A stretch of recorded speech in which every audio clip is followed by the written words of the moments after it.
Welcome back to another episode of Drafts with Jordan and Josh. We're having difficulty with our show opening here and laughing at each other. Welcome to our pain and misery. Josh, are you excited to be talking about football? I just want to clarify that no one's laughing at me. We are both laughing at you. And yes, I am excited to talk about football. This week, finally in college, man, we have a number of interesting actual games. We're not just trying to push these individual matchups. I mean, we've got Michigan, Penn State.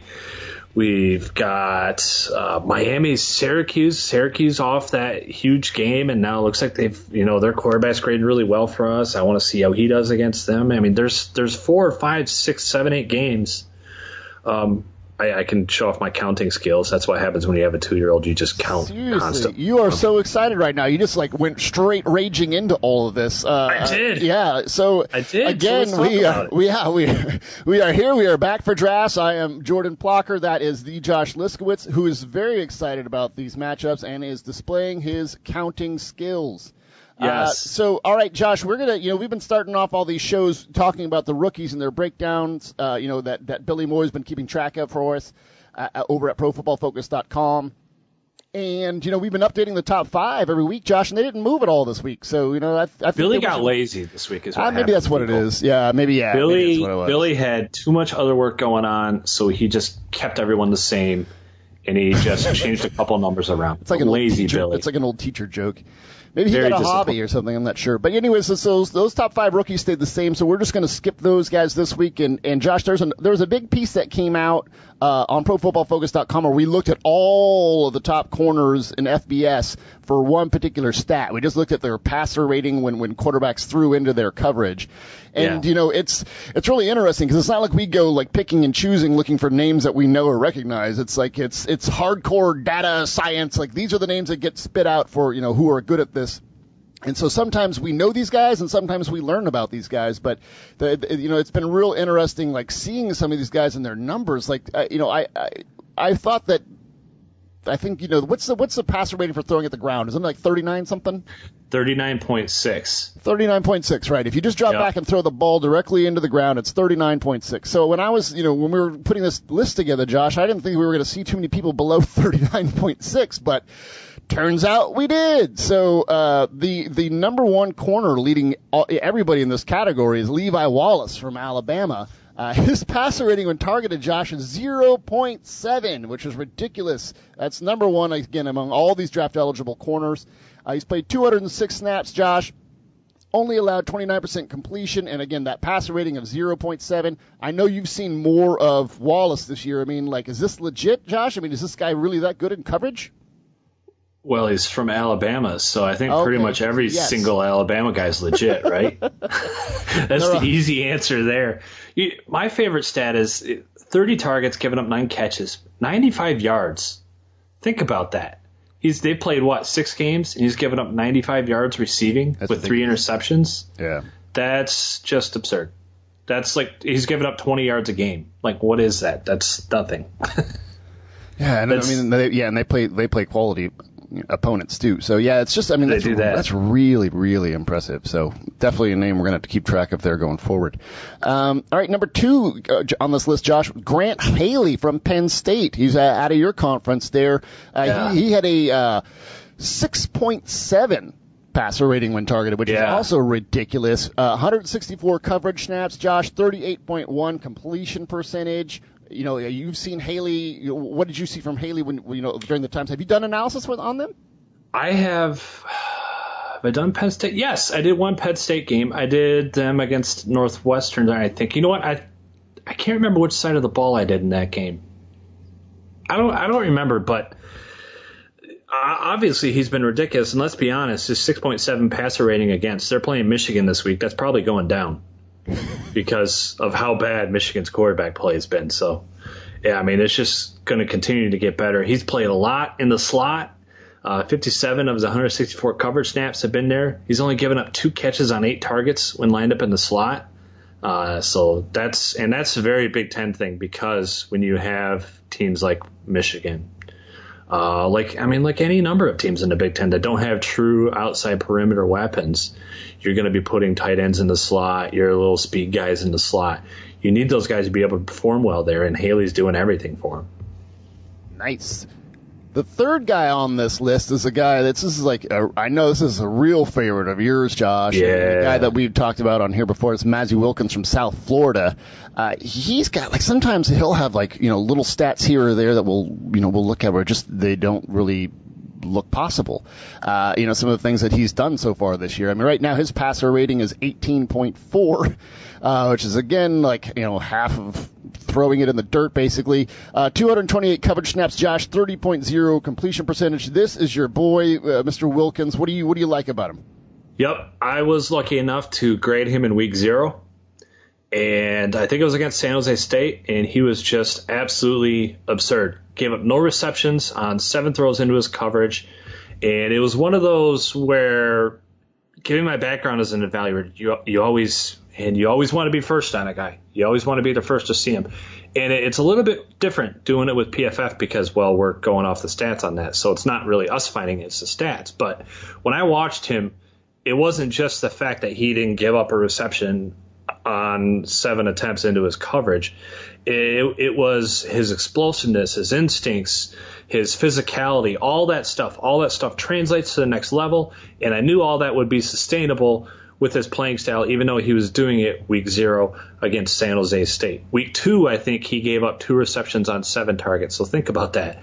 He was targeted 14 times the first 2 weeks, gave up 2 receptions. That's ridiculous. I think he has the most targets against on this list of 20 guys, 40. And he's given up only 12 receptions, 3 picks, 9 breakups. So basically, he's defended passes just as many times as he's given up receptions. That's absurd. That is absurd. Yeah, he's, like I said, some of his numbers just don't seem possible. But he's had a really strong beginning to the season at this point. So we have the top 5 guys listed here. At ProFootballFocus.com, you can go there and read that list. But then, Josh, we're kind of hiding the other 15. Yeah. It's obviously if you're an Edge subscriber, you'll be able to see the entire list. We still highly recommend you subscribe. I mean, it's $40 well spent, whether it's just you want to learn more about football, you want to learn about the draft, you want to learn about NFL, you want to improve what you're doing fantasy-wise, both in daily and both in your regular leagues as well. You should be subscribing to Edge because this is the kind of content you're going to get. Jordan, I know there were a couple other guys on that list that you wanted to briefly gloss over. Who else struck you in that conversation? Yeah, let's give the people a little something for free, Josh. There you go. One of the players that I really liked on this list, it came in at number 11. That's Greg Stroman from Virginia Tech. How many good defenders do they have? I would say they probably have at least 11. Right. So, anyways, Greg Stroman, again, just another in a long list of good Virginia Tech corners. Josh, some of the numbers he's throwing up are just disgusting. He's only allowing 1 catch for every 41 snaps in coverage, which actually ranks number 1 among that particular stat. He ranks 11th in this passer rating stat that we're keeping track of here. So he's having a really dominant season. And then the other guy I just want to touch on real quickly was Perry Nickerson from Tulane, a guy who we like, who really kind of stands out in our grading system. He's constantly breaking up passes, Josh. I think he's double-digit passes defensed in 2 years. So he's definitely a playmaker, and just someone people should keep an eye on if they get a chance to watch Tulane. Yeah, absolutely. And there's a couple other guys later that I'm going to talk about when I go over matchups. So it's a good list and a lot of interesting prospects that I think a lot of people haven't heard of yet. So it's good to start diving into them early. Josh, we've been tracking these quarterbacks all year during the year of the quarterback, which is somehow turning into the year of the running back. But let's turn it back to the year of the quarterback, Josh, and we'll start off with those, the list of guys who've been keeping track of all the draft eligible guys that we've been ranking by their overall grade. Number 1, the guy who's been top on the list the entire year, Baker Mayfield. He's got a 92.9 overall grade. The signatures, the stat that's really standing out about him, Josh, is that 84.6 adjusted completion percentage. Baker's just getting it done every week, Josh. He is, and as much as you and I have banged on him throughout the process, I know you've said he's completely undraftable. You don't want anything to do with him. There's nothing you like about him at all. You are a major. 0. Hater on him. He's been the guy that's been the most consistent playmaker every single week in and week out, even though Oklahoma obviously had a rough loss recently. But for everybody that has struggled, he has been outstanding. He basically leads just about every category. First in overall grade, 92.9. Adjusted completion percentage, 84.6. And it's not just the short passing that you would think that goes hand in hand with that because he's making easier passes. 158.3 perfect quarterback rating on intermediate throws. That's absurd. 141.4 on deep throws. That's crazy too. So he's doing absolutely everything that they ask of him, and he's been the guy so far. There's no denying it. Yeah, he's definitely been the guy, which, like I said, just leads to a bunch of all that being said, annoying updates. All that being said, that picture on the article of the quarterback review, I guarantee you, every NFL coordinator, quarterback guru looks at that and says, "Oh my God, what am I doing with this sub 6 foot guy that has mechanics like that?"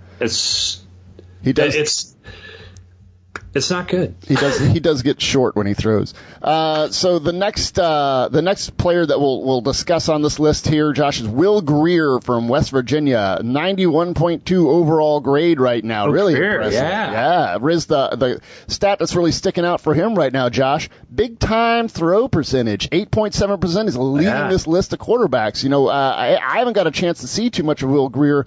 I can tell you that he's got some nice lettuce hanging out of the back of that helmet. But you know, what have you seen from Greer when you've seen him? Yeah, he's been very solid. And you look at what he did against Texas Tech. That was a crazy game, fun game, but kind of what we expected with that. But he took advantage of a lot of clean pockets against them. NFL pass rating of 126.6.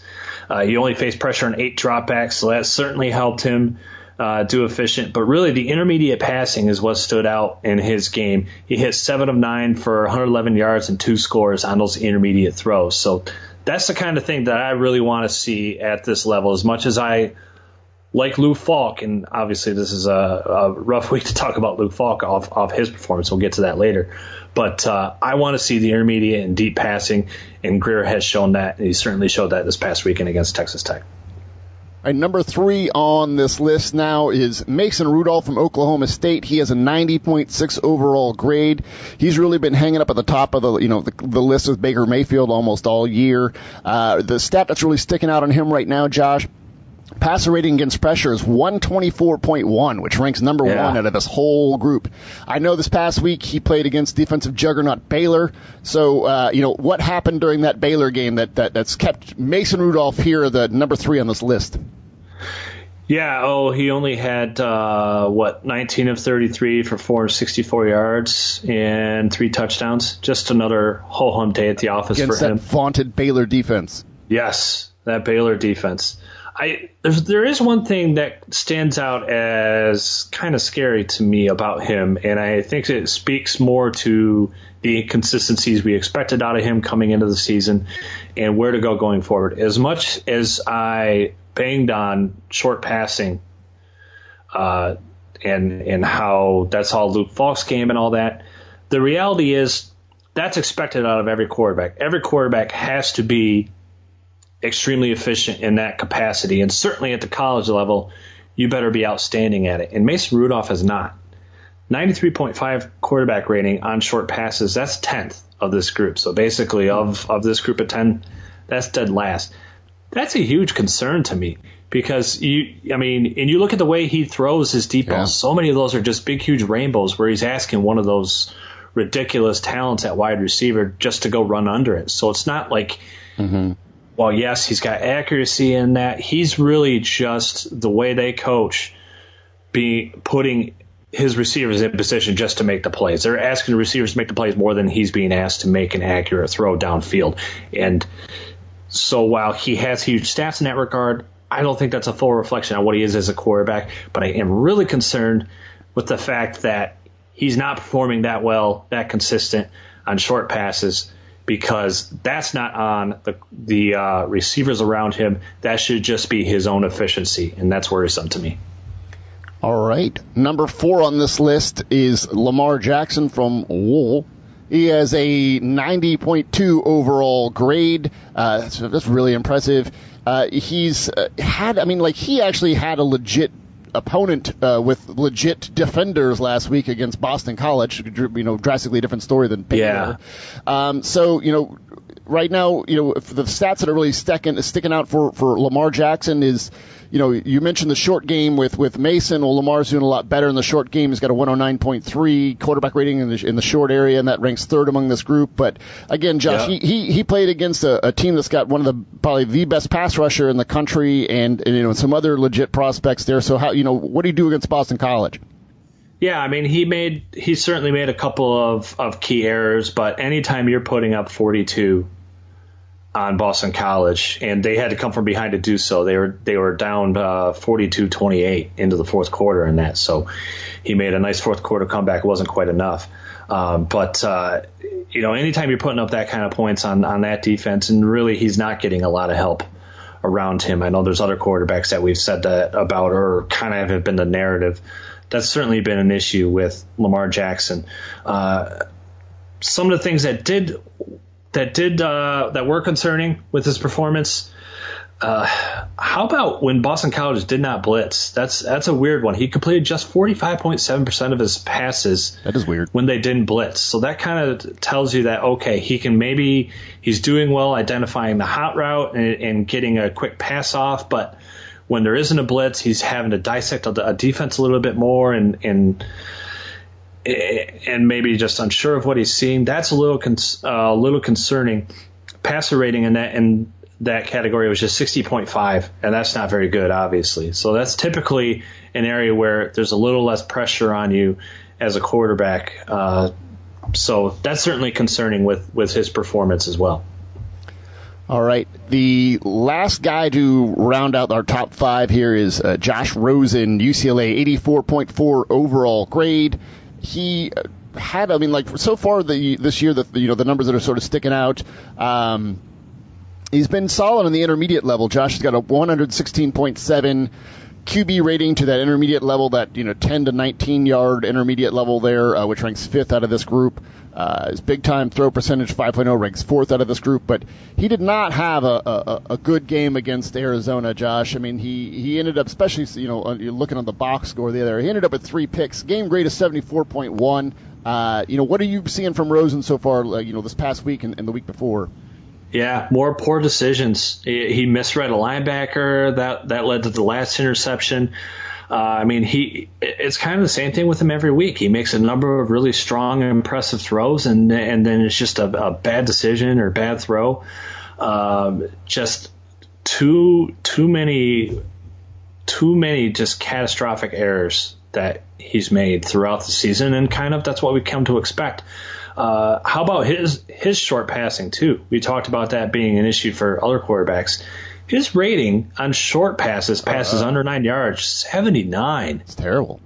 That's awful. I mean, let's be honest. At this level, that should probably be what's a fair number for a top-end quarterback. I don't even know. Probably between 110 120. He's ranking 13th really, it should be way up there. Yeah, it's not good. 79 is terrible. And again, I think, like Rudolph, that's a reflection on him, not the lack of perceived talent around him. Yeah, there's a young DB at Arizona named Jace Whitaker who got Rosen a couple times.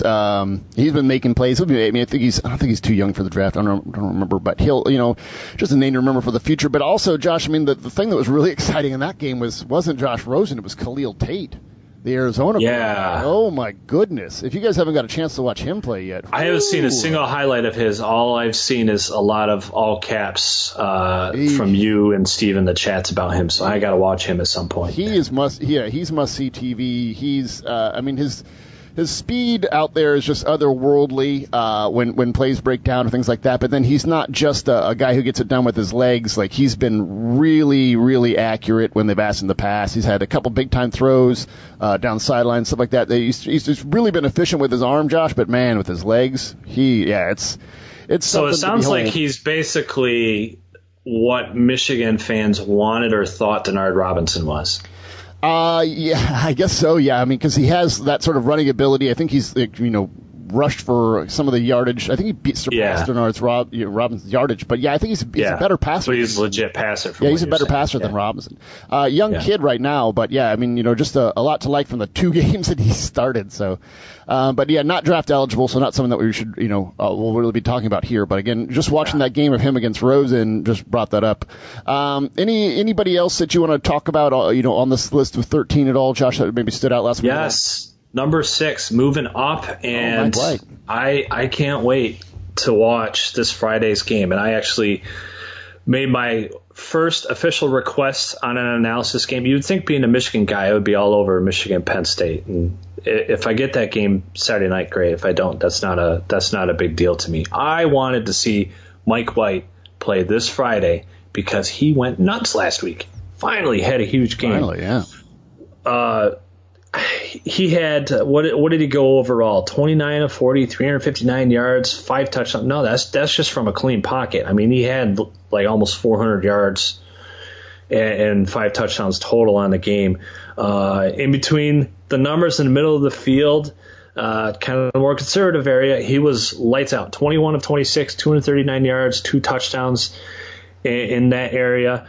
I can't wait to see him, because when I saw him earlier in the season, it was a very vanilla, boring game plan for him. And he's a guy that you and I loved off last year's film because of his ability to throw deep. Mm-hmm. So I don't know if that's changed, or just in general they started clicking and started getting into more of a rhythm on this offense. But I'm excited to see where he's at now versus where he was at the beginning of the year, because this is a guy we were high on at the beginning of the year. Had a rough go of it with change in personnel, change in coaching. Mm-hmm. Always knew it was going to be kind of a transition, but it looks like that transition's been made, and hopefully the training wheels are off and he can take off from here. Yeah, let's hope, because, last year he was just hanging numbers on people, and this year he's been struggling. So, yeah, that's... Please save us, because this year the quarterback has just been terrible, let's be honest. So since you're so high on all these quarterbacks in the year of the quarterback, Josh...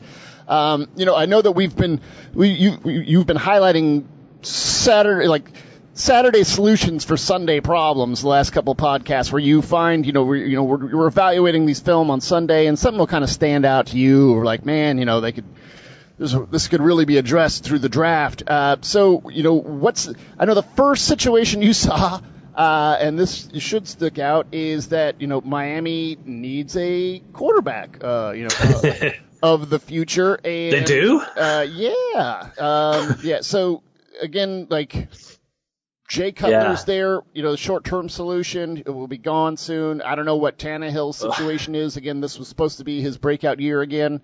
I know they have Brandon Doughty. Fourth year in a row. Yeah. So you got the Dolphins taking a quarterback here to help them fix that issue.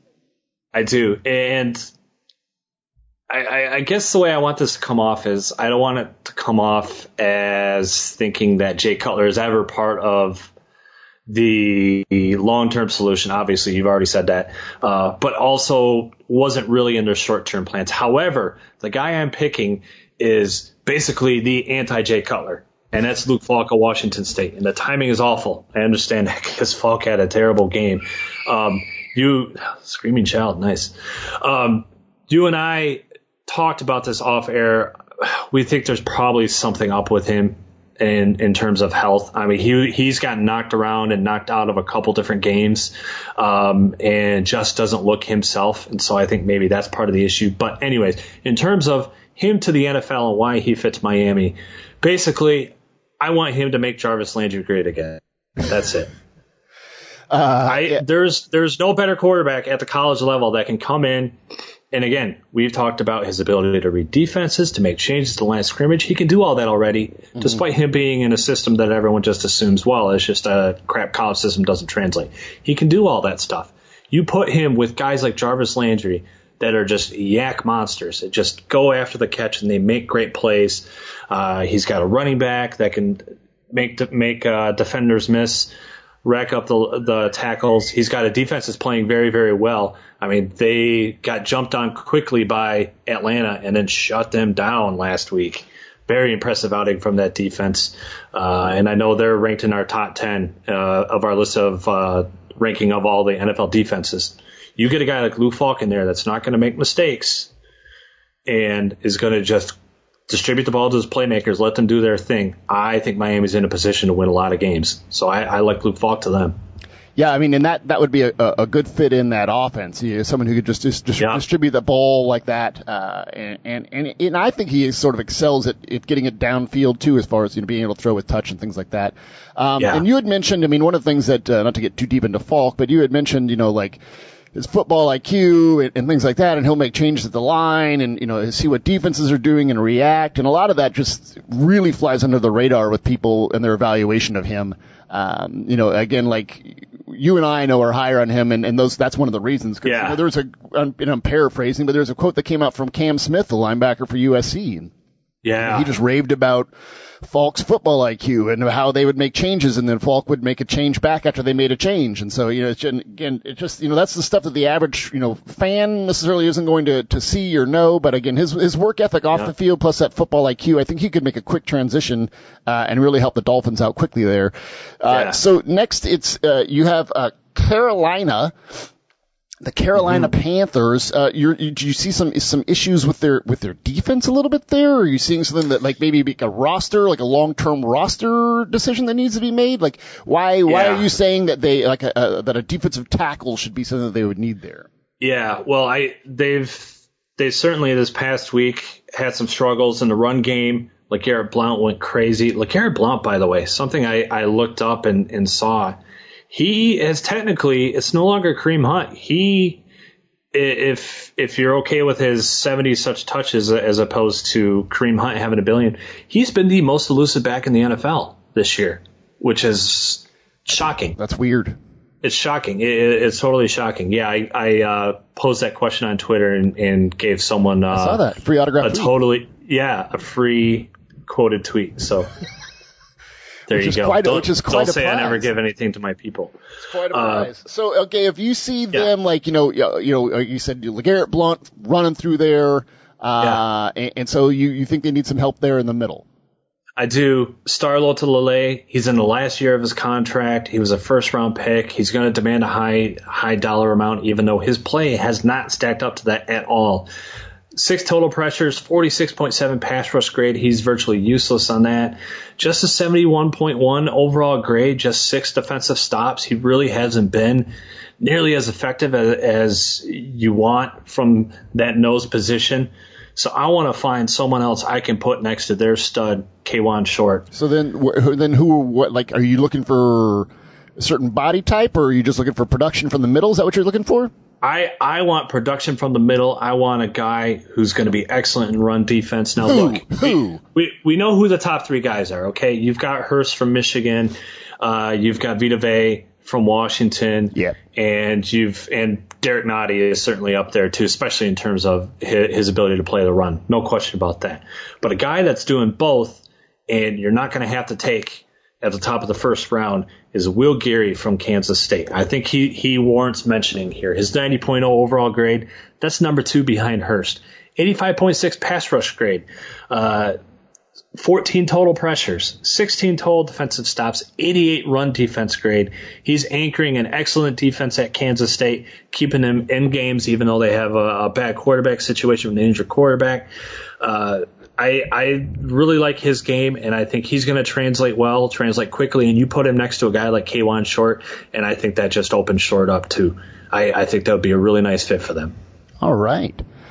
The next issue that you saw was with the Broncos defense and sort of you're noticing a lack of pass rush there? Is that what you're seeing? Yeah, it's everyone just assumes, it's Denver. They rush the passes like crazy. Well, that hasn't been the case this year. Von Miller is the only defender on that team with a pass rush grade of over 75. They've lost a bunch of guys on Jackson's there to gone, attrition. Ware's gone. Right? Jackson and Ware are gone. That's really wearing on them, and it's becoming an issue. Especially, I mean, come on, it's the Giants. I don't care what shuffling they did on that line. You should be eating them alive, and they didn't. And obviously part of that was their ability to run the ball. But I think Denver needs some interior pass rush. they need another chess piece that can line up in a couple different spots. Denver did this with Malik Jackson when they brought him in. Malik Jackson was a guy that was a little undersized, probably played in college at Tennessee around 265, 270. I know he weighed about 280, 285 once he went to his weigh-in, but that was bulking up. He didn't play at that in college. People didn't really know what position was natural for him. That's Hercules Mataafa. I know you've likened him to Teddy Bruschi, but I still like Mataafa, especially with his ability to rush from the interior, from all over that line. I think he's that chess piece that Denver is a kind of team that can play him situationally because they're so strong against the run. They can line him up at a variety of different spots. 14 total defensive stops this year, and again, that's from a defensive tackle that's really playing at 250, 255. A really solid pass rusher, too. I like him a lot. What did he have? 7 sacks, 21 total pressures this year? I mean, he's been a monster for them. Yeah, he's a beast. And you mentioned, like, he could probably play their, like, you know, their 5 technique, like a Derek Wolfe, like, or Malik Jackson used to. Yep. He could probably even move out to an edge rush role in some reps. He could move back to a middle linebacker role on some reps and rush from there. I mean, like, yeah, he's so versatile, Josh, and we still don't even know what his real position is. So, yeah, you know, like you said, and that's and that's why Denver is such a good spot, because they're not a team that just doesn't have like a position and they absolutely have like 1 or 2 huge holes they need every down player at that position. Like you look at Detroit, for example, their interior. Okay, they have Ashawn Robinson, who every other game is okay. Haloti Ngata, he's out for the year. They don't have anything else at defensive tackle. Well, you can't just put in a 250-pound guy at defensive tackle for Detroit and ask him to play every time. That doesn't work. But in a team like Denver that has a great run defense but doesn't have the pass rush, you can put him in those pass rush situations, move him around, and maybe even play him on defensive end on those rush downs as well. Nice. Yeah, he's going to be a fun one to watch in the league. So hopefully he ends up in a situation like this where they'll use him in multiple ways. Josh, we have reached the portion of the show where we really get into what a depraved individual you are, and again, you've scoured the football landscape, just looking for these matchups between premium prospects, you know, these advantageous matchups, these matchups that are going to determine games. I mean, your reasons for it, you know, we don't really want to talk about your reasons for finding all these key matchups, but you've found them. So we're going to start off, Josh, in the Big Ten with the Penn State offensive line against the Michigan defensive line, and I know that you're sort of throwing that blanket Michigan defensive line out there because there's just so many talented guys. What are you looking for in this matchup of those talented Michigan defenders against Penn State? Yeah, obviously this is a huge game. It's, I think, game days there in Happy Valley for this one. Nice. Penn State's got a number of huge games coming up. They're at Ohio State next week, and the week after that they have Michigan State. So they have quite the gauntlet they have to go through. We don't really know much about Penn State's defense yet. We're not going to find out this week because Michigan can't play offense. But that defensive line against that offensive line, that's going to be really interesting to watch. I think Penn State's offensive line gets a bad rap because of past years. I think they've been significantly better this year than they've been in the past. Everyone just assumes they're terrible because they were 2, 3, 4 years ago. But that being said, that line is still in pass pro, giving up 46 total pressures, 10 sacks. That's the third most sacks allowed in the Big Ten this year. Overall, they rank just 6th in the conference in pass blocking efficiency. In case you're wondering, Michigan ranks 8th in that category. But you look at what that defensive line in Michigan does. That threesome of Rashawn Gary, Maurice Hurst, Chase Winovich, just last week against Indiana. Those 3 combined for 21 pressures in one game. Wow. And then you have Devin Bush blitzing from linebacker or wherever he decides to line up because he's all over the place. He added another 4 last week. So that's 4 guys that put in 25 total pressures. Man, I tell you, that's a lot. I mean, there's so many talented defenders there. I mean, so like, Saquon Barkley's going to have, his work cut out for him trying to avoid all those guys. Yeah, and there's some other good stuff I've got for you on that one, too. The last time we saw Barkley in prime time was, of course, the Iowa game. That was a game I created. That was just an all-time performance. And what a great game that was to watch and to evaluate. And what a great game from Barkley. That's by far his best game of the year. He forced 15 total tackles that game, 12 against the run. But then you look at Michigan's defense as a whole, they're averaging giving up 4.7 missed tackles per game. That is the lowest in the entire country. So that's something to watch out for on that side as well. All right. So let's transition over to the Big 12, home of defense. And in the Oklahoma State Texas game, you have a sort of little matchup highlighted in the pass game there. You have Mason Rudolph and those talented, wide receiver core, James Washington going up against Texas defensive back Holton Hill. And so Hill's a big dude, Josh, 6'1", 200 pounds. I mean, that's one of our bigger prospects, right? Yeah, he really is. And you remember last year, obviously, we had so many great cornerback prospects, and they were all 6'5", 300 pounds and running sub 4.4. Well, it was a rare year. Holton Hill's the only guy this year that's that big. They're for the most part, they're all smaller. So having a guy that's over 6'1", 200, that's a big deal, and he's playing excellent. We talked about cornerbacks earlier. He's on that list. I think he's around number 18 or so because he's given up a quarterback rating against a 43.8. So he's been outstanding, allowing just 52.9 completion percentage into his coverage. Hasn't given up a play bigger than 10 yards since week 1, nice. Which is really significant when you look at who's on the other side of the ball. James Washington, averaging 26.1 yards per reception, has a reception of 30-plus yards in all 6 games, 65-plus in 4 of them. And I want to say that Marcel Aitman, he has receptions of at least 29 yards in 4 of the 6. So those guys make big plays. He prevents them. I can't wait to see how that one pans out. It sounds like it's going to be a good one.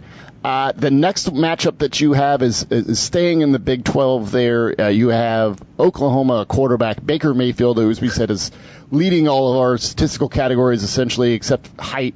And he's going against DJ Reed and Kendall Adams, some defensive backs, talented defensive backs from Kansas State. Do you think some of these guys can, try to slow down Baker and what he's doing? Yeah, I think that's going to be really interesting. I mean, who knew we'd be talking about defensive backs as draft prospects from the Big 12, right? Big shocker this week. Reed, the cornerback, again, another guy who made our list. Quarterback rating against a 45.2. I think he was 20th on that list. 4 total passes defended. Hasn't given up a reception longer than 20 yards this year. That's pretty remarkable for a quarterback. Again, against a team like Oklahoma, that's going to be challenged this week. And then you look at Adams, who's a safety. He's played a lot of nickel. I think that's going to be the most interesting one to watch because while he's graded well and has 2 picks and a pass breakup, he's given up several big plays, including a 70-yard touchdown to Baylor. And let's be honest, no one does that anymore. No one gives up those huge plays to Baylor anymore. So that's an issue. He's going to be going up against probably, if he's playing in the slot, he's going to see a lot of Mark Andrews of Oklahoma, who's basically the top tight end in the country. He's all completely off the ball. He's basically in the slot the entire time, but he is their biggest playmaker and the biggest playmaker in that position in FBS. And so I'm interested to see that one. Yes, I had you in mind when I said that. I knew exactly what I was saying. I was getting offended. I was getting offended. The blood was beginning to boil. Sorry, that was just a reference to Dallas Goedert there. So, Josh, now that again we've covered these stellar matchups in the Big 12, there's one coming from at least half of my neck of the woods. You got USC against Notre Dame, who's an independent because I don't know why. I guess they're so special. They're their own thing. Yeah. But anyways, so Notre Dame against USC. Josh, I'm excited, and I think that you're highlighting sort of the same battle on the side of the ball because I know there's some talented offensive linemen for Notre Dame. That guard Quenton Nelson is probably the best guard in the country outside of Will Hernandez. And then I know they got Mike McGlinchey at tackle there. And then there's guys on the USC front that can rush from inside, like a Rasheem Green, or that can rush from the outside, like an Nwosu. So this is going to be a big one, Josh. I mean, what are the numbers saying on this? Yeah, you hit all four of them. Those are the four guys to watch in this game. I mean, let's be honest. This is a play with both teams having one loss, but really looking in position to have a shot at going far this season. This is a playoff elimination game. This is a huge, huge game. McGlinchey and Quenton Nelson for Notre Dame, their left tackle, their left guard, they've given up a combined just 2 sacks, 2 hits. Both of them have run blocking grades over 89.0, and Josh Adams has been running wild for them. As a guy, I was really high on him as a freshman when we first started at PFF. I really liked Adams then when he subbed in a little bit, and it seems like he's coming back around and he's become a really good running back for him. But behind those two guys, when they're grading that well, you're going to be running well. Got to go against Green and Uchenna Nwosu, as you said. Green has 26 total pressures, 22 defensive stops as a defensive interior. That's outstanding. Nwosu, 34 total pressures and 15 defensive stops. Couple things worth noting, though, on Nwosu. 6 penalties he's been charged with this year. And I imagine when you get into a heated matchup like he's going to see against Mike McGlinchey, that could be an issue to look out for. Also, Nwosu missed 11 tackles this year. How dare you? That's a lot. How dare you talk negatively about Nwosu? I'm sorry. I had to do it. Those are things. Yeah. Those are things we have to talk about, and those are things to watch out for this week. I mean, 11 missed tackles, that's an issue. And then, again, so is the penalties. But again, he has been really stellar. I think he's leading the nation in batted passes, or at least he was last week. And like you mentioned, just 34 total pressures. And he rushes from both sides, so we're going to see him going up against McGlinchey at some point. So, yeah, that's honestly, I think I'm really excited about this one the most now that you've got me hyped up for it. I don't know if we'll get to see it. Oh, so you like big uglies now? No. Just this matchup. It's the only big ugly matchup I highlight, and that's your favorite one. Quit trying to convert me. All right, so the next one, we'll stay out west for this next matchup here, Josh. You got Colorado at Washington State. You got Drew Lewis, the talented, athletic 3-tool linebacker there at Colorado, going up against the combination of Washington's running backs, Jamal, Morrow, James Williams. Washington State's running backs really elusive, Josh. And we know from them and from watching them and from the way that Falk runs that offense that when he gets at the line of scrimmage, he has usually a run pass play option. So it's like he'll do a box count and see if he if it's best suited for a run. So they're basically going to run when they have numbers, Josh. And when they have numbers, that means that like a player like Lewis' impact in the open field is going to be huge. Yep. Yeah. Let's go over the numbers first on the two running backs. Morrow, receiving grade of 82.7, James Williams 89.0 as a receiver out of the backfield. Wow. So huge grades from them, both of them in that capacity. Morrow's averaging 4.1 yards after contact on runs. He's forced 11 missed tackles on just 45 carries, 12 on receptions. So you talked about the elusiveness. There it is. Williams, even better. 15 missed tackles he's forced on 63 carries, 21 on 46 receptions. That is huge. That offense is built around their ability to do that. Let's be honest, because they don't have the same level of experienced talent outside that they've had. It's about those running backs making guys miss, and they've done it all season long. That's been an issue for Lewis. He's missed 8 tackles this season. That ranks just 17th among Pac-12 draft-eligible inside linebackers, but there's a lot that he can do. There's a lot of really good stuff about Lewis's game. He does a little bit of everything. 22 total pressures. Morrow has given up 7 pressures this year. Williams just last week gave up a sack in a hurry against Cal. The longest reception Lewis has allowed since week 1 is 6 yards.